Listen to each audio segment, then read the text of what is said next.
डुमका में झुमका हरल काशी में कनवाले हम पुछलियन के चोरल के हम छोड़ के लाल की हुनकर नथिया बरामद भेले हमरा रंगीला जिला बलिया में हुनकर नथिया बरामद भेले हमरा रंगीला जिला बलिया में कि डुमका में झुमका हरल अरे काशी में कनवाली कि हम पुछलियन के चोरलक अरे यहाँ के ठोर के लाली कि हुनकर नथिया बरामद भेले हमरा रंगीला जिला बलिया में कि हुनकर नथिया बरामद भेले हमरा रंगीला जिला बलिया में कि हुनकर नथिया बरामद भेले हमरा रंगीला जिला बलिया में हुनकर नथिया बरामद भेले हमरा रंगीला जिला बलिया में डुमका में झुमका हरल काशी में कनवाले हम पुछलियन के चोरल के हम छोड़ के लाल की हुनकर नथिया बरामद भेले हमरा रंगीला जिला बलिया में हुनकर नथिया बरामद भेले हमरा रंगीला जिला बलिया में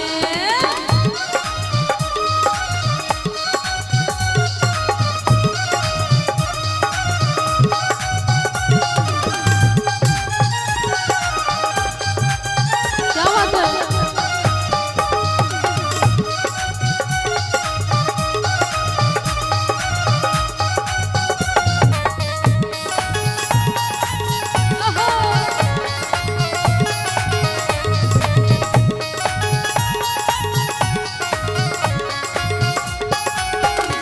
मुँह हुनक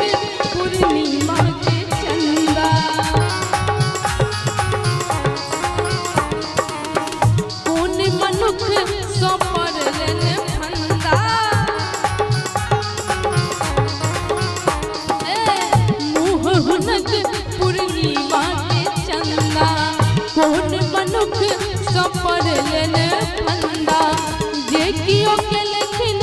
हुनकर निंदा जे कियो के लेखिन हुनकर निंदा तिनका करती शर्मिंदा नैन हुनक तो धारे खंडर युवन के भारे अपार दरभंगा शहर में हरलन ओ नौलखा हार की हुनकर ओढ़नी लम्हागी गेले कौआ शहर दरभंगा में हुनकर ओढ़नी लम्हागी गेले कौआ शहर दरभंगा में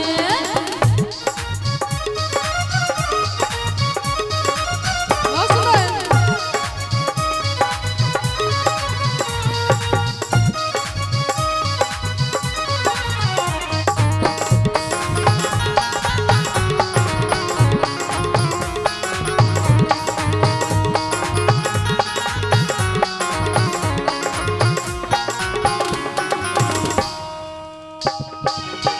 रोज लिपस्टिक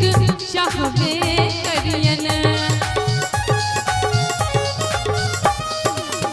रुबिया माह पहिरबे करते रोज लिपस्टिक चाहबे करियन रुबिया माह पहिरबे करते चाहे लोग जतक हो घायल चाहे लोग जतक हो घायल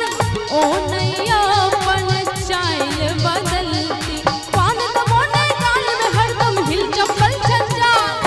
दरभंगा शहर में हरलन ओ नौलखा हार की हुनकर ओढ़नी लम्हागी गेले कौआ नीक लगैया कनी बेर ताली बजा दियौ ना नीक लगै छै त अखन एम्हरो से तन ताली बजा देबै जो आनंद आबै छै नीक लागै छै त ताली बजा क कि हुनकर ओढ़नी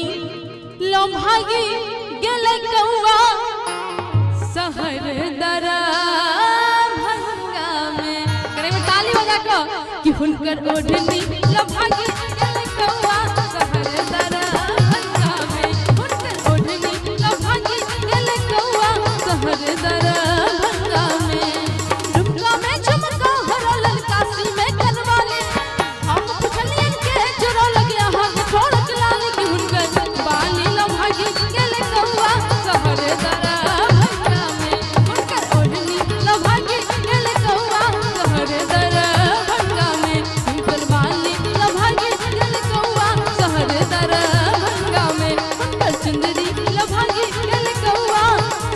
रे दरा